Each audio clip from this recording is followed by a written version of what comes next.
Most people assume that when the world economy changes, it happens with explosions, market crashes, banking collapses, wars, or financial panics. But what if the most important transformation in modern history didn't come with alarms, headlines, or public debate? What if the global economy shifted in one quiet moment, unnoticed by ordinary people, yet powerful enough to rewrite the economic destiny of every country on Earth? For decades, governments, businesses, and institutions operated under the belief that economic stability relied on predictable rules. Currencies had meaning, interest rates followed logic, and financial systems behaved within boundaries everyone understood. But hidden beneath this confidence was a single event that appeared technical and boring, yet transformed those rules forever. And what makes the story even stranger is that almost no one realized how dramatically it would reshape the future. To understand this turning point, we need to step back into the world before it happened. It was a world shaped by hard money,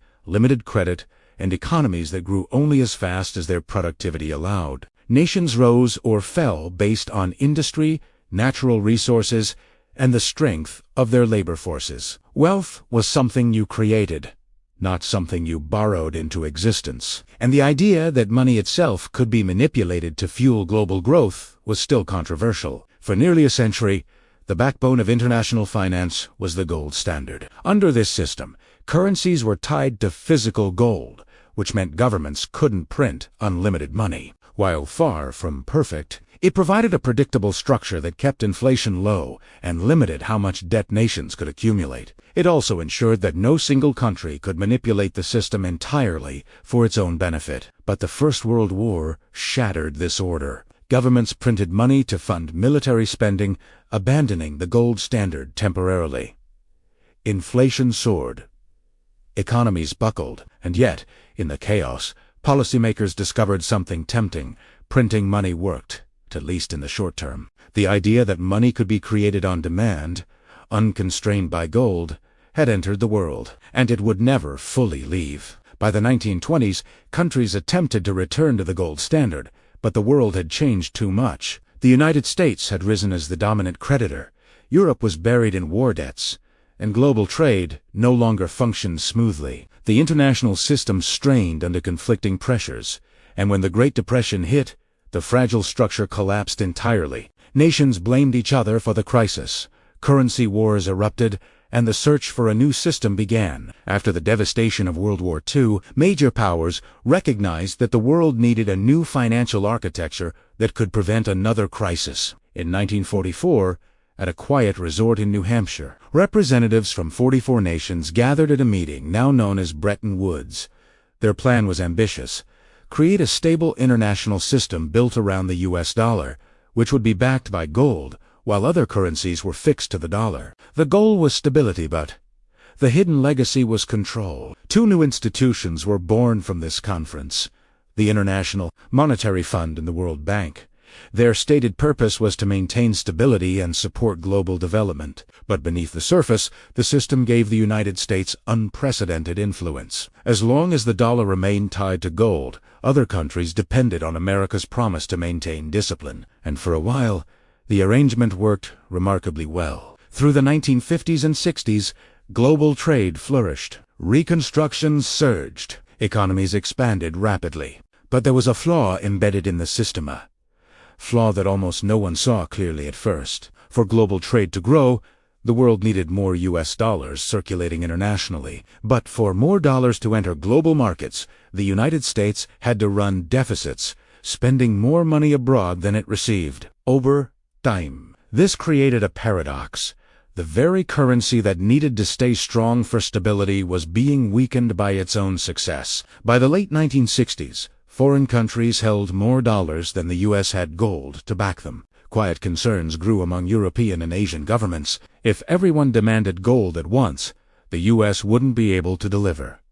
The foundation of the entire system was cracking. What happened next was subtle, but it marked the moment the world economy changed forever. On August 15, 1971, President Richard Nixon announced that the United States would no longer convert dollars into gold. What sounded like a temporary measure would become permanent. In one televised broadcast that lasted less than 20 minutes, the world moved from money backed by something real to money backed by faith alone. But here is the part most people never realized. This shift didn't just affect the US, it transformed the entire global economy. Without gold, money could now be created in unlimited quantities. Debt could grow without restraint. Interest rates became tools of economic engineering rather than reflections of natural market forces, and central banks, previously guardians of stability, became the most powerful economic actors in human history. The world economy had changed overnight, yet most people had no idea. The decades that followed revealed the consequences of this new era. The 1970s saw high inflation as governments struggled to adapt to the new system. But once central banks learned how to control inflation using interest rates, something even more profound happened. The financial sector began to dominate everything. Money flowed faster than ever. Credit became the engine of growth. Debt exploded at a pace no one had seen before. During the 1980s and 90s, global markets integrated under a new ideology: neoliberalism. Countries were told to open their markets, remove trade barriers, privatize industries, and rely on global finance for investment. Behind the scenes, the dominance of the US dollar grew stronger. Nations that resisted were punished by investors, downgraded by rating agencies, or pressured by international institutions. And because money was now detached from physical limits, financial power accumulated in fewer hands. The story repeated over and over. Latin America's debt crises in the 1980s, Japan's asset bubble in the early 1990s, the Asian financial crises in 1997.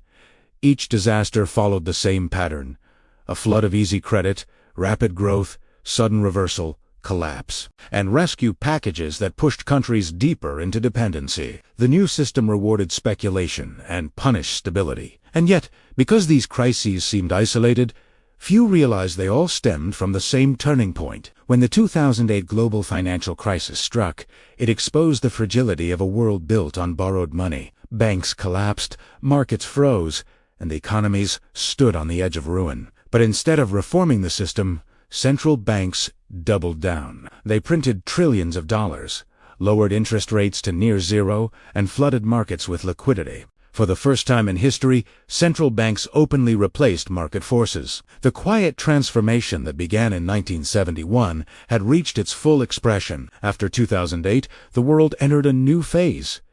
Asset prices soared while wages stagnated. Wealth inequality exploded. Corporations borrowed cheap money to buy back shares rather than innovate. Governments accumulated massive debts, and ordinary people watched the cost of living rise faster than their incomes. The system worked beautifully for those with financial assets, but left millions behind. Then came the pandemic of 2020.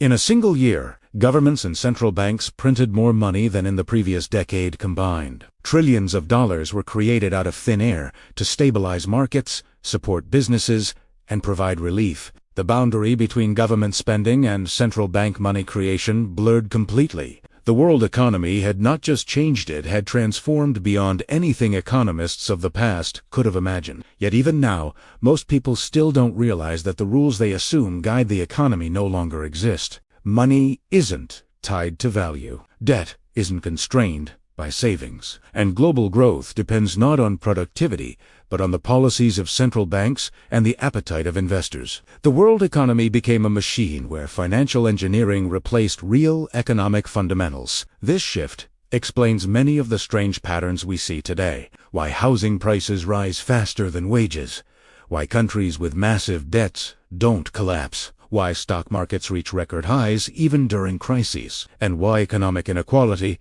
continues widening. These are not accidents. They are symptoms of a system shaped by invisible decisions made decades ago. But the story doesn't end there. In recent years, new forces have emerged that challenge the dominance of the old system. China has built a parallel financial network. Digital currencies threaten traditional banking. Nations are trading less in dollars and more in alternative currencies. And geopolitical tensions are pushing countries to reconsider their economic alliances. For the first time in half a century, the world may be moving toward another shift, one that could redefine global power. And this brings us back to the mystery at the beginning. The moment the world economy changed without anyone noticing. It wasn't a dramatic crash or a global war. It was a quiet policy announcement in 1971 that unlocked unlimited credit, unleashed financial dominance, and set the stage for every crisis, boom, and imbalance that followed. The world didn't just lose the gold standard, it lost the anchor that kept economies grounded. As we examine this history, we uncover the first major takeaway. When money loses its link to real value, financial power replaces economic productivity. The institutions that control credit become more influential than the industries that create goods and services. The second takeaway is that global stability depends on confidence, not resources. As long as people trust a currency, it works. But once that trust erodes, the system can shift rapidly and unpredictably, just as it did in 1971. And the third takeaway is that another silent turning point may already be forming. Rising debt, shifting alliances, and new financial technologies suggest the world could be approaching a moment as significant as the one half a century ago, yet just as easy to miss. As we move into an uncertain future, understanding these hidden turning points becomes essential. If this exploration helped you see the world economy through a different lens, consider following the channel, because the next silent transformation might already be underway, and the people who understand it first will be the ones best prepared for what comes next.